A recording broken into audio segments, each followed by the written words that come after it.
3, 2, 1.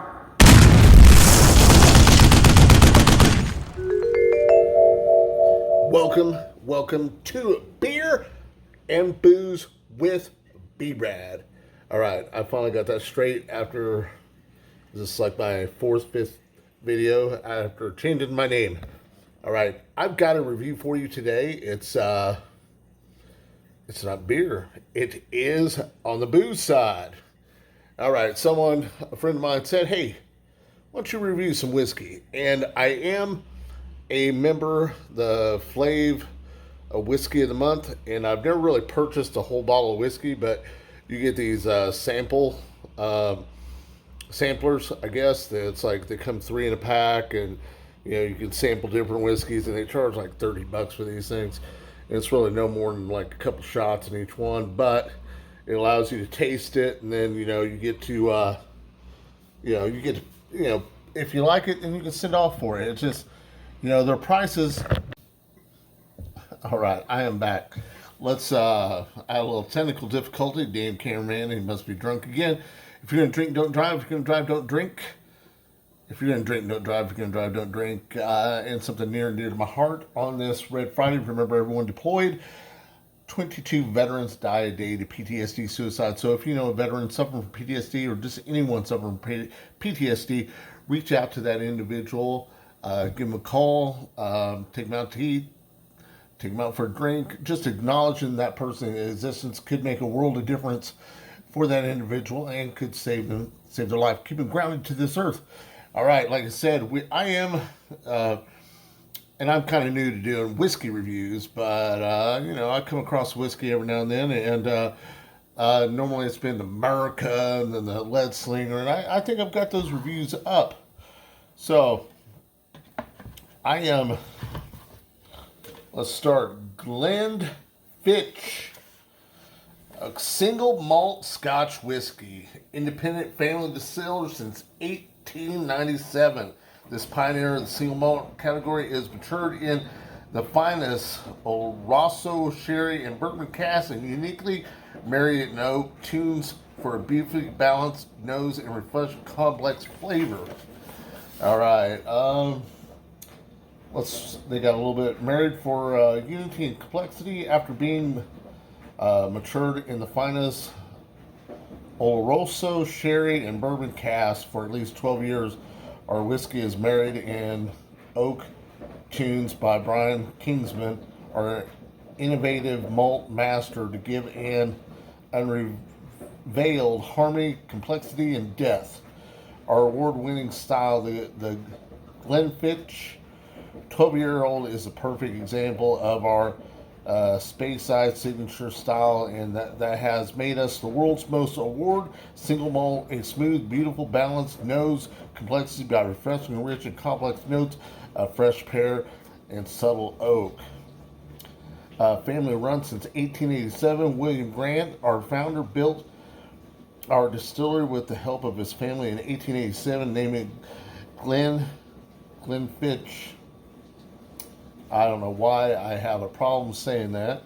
It's Gaelic for Valley of the Deer. He also established our signature style, taking a high cut point from his small stills, a tradition his family still continues 5 generations today. Our stag symbol represents William's pioneering spirit, and which it should, since you basically are naming your distillery after Valley of the Deer and stuff. So it's only fair to have a stag on there and stuff. And you know how I love stories. 1886, he literally built his distillery stone by stone. Him and his 7 sons and his 2 daughters built it. And then a year later, I think they had their first spirit made or distilled it. I don't know. They were in production, and all right, look at that. I don't know, man. It looks cool, man. It's got a little, looks like a triangle type box. It's got the weird looking bottle, man. I like it.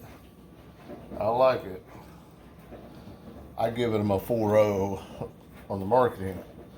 That's what I like to hear is that they, he built this himself, and I'm going to use a whiskey glass. I know I should be using a, whiskey, something a little more, what do they call that glass?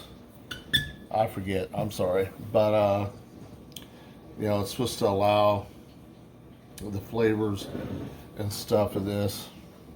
Let's go ahead and get on with the sampling. Well, let me finish with a little bit story about William Grant here. His 7 sons and 2 daughters. They built this place, and they just grew. And something amazing about this is during Prohibition, they didn't stop manufacturing this in Scotland. They increased their sales of this, which is a pretty risky move, because you don't know the outcome, what was going to happen. And, when it was over with, they were the only ones sitting on a large surplus of whiskey, so genius, I say. And being that this is still today a family-owned business, wow, that's freaking amazing. I love hearing the history of this stuff, and that's why I like to share the history behind things and how things came about. Let's get on with the whiskey.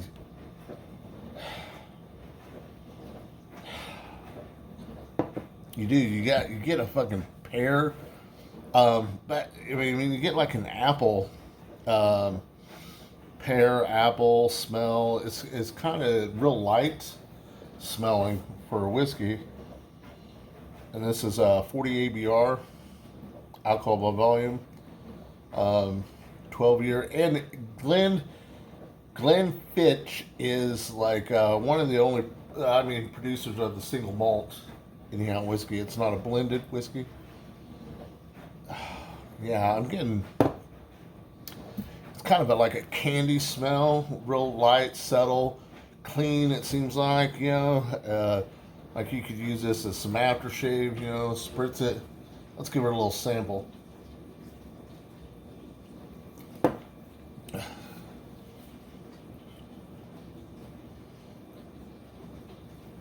Very light. You can subtlety with the oak barrel. Not real heavy. Has kind of very slight smoky taste. I like it. And I actually, this is my first single malt Scotch. Well, hold on. I don't know. I think I drank some Glenlivet. Well, and then of course, I did the Monkey Shoulder, but that's a blended whiskey. Very good. Hey, I like it. I like it. I love the marketing of this bottle. The history, and then, this is just saying, hey, in your face. I don't know what the scores of the whiskey are and stuff. I have no clue. But Glenfiddich has a great story, and they've been around for a very long time, and they're one of the I guess they have longevity for a reason. This Scotch isn't like as heavy as the Monkey Shoulder that I drank. The Monkey Shoulder seemed a lot harder. Great whiskey, and something if I'm new to this, so we're all learning together. Scotch in Scotland, where they make this, when they make it in Scotland, they leave out the, if you can see, whiskey. They leave the E out of the whiskey. So I've been told that means it was made in Scotland. So Scotch from Scotland, Irish whiskey, American whiskey, bourbon, Canadian, they all do come from those parts and stuff. I love it, man. Just something new. I thought I would try, and I would share with you guys since my next beer review. This is what I'll be toasting our Fallen, and I'm not going to do it with this whiskey review because I'm not going to chug any whiskey, but I will have me another little sip out of this whiskey. This is for the Fallen our men and women that sacrifice all for this great country on this Red Friday. Remember everyone deployed. Thank you guys for watching. Thank you for watching Beer and Booze with B-Rad, your host. Of course, thank you, Brad Lance, Scott Losky, Stony Vineyards, everyone who watches this. Thank you very much.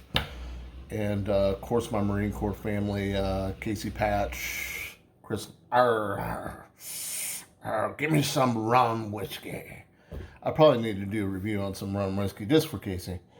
And everyone else out there, thank you very much. Prost or Skol. Cheers. All the above. Semper Fi, motherfuckers.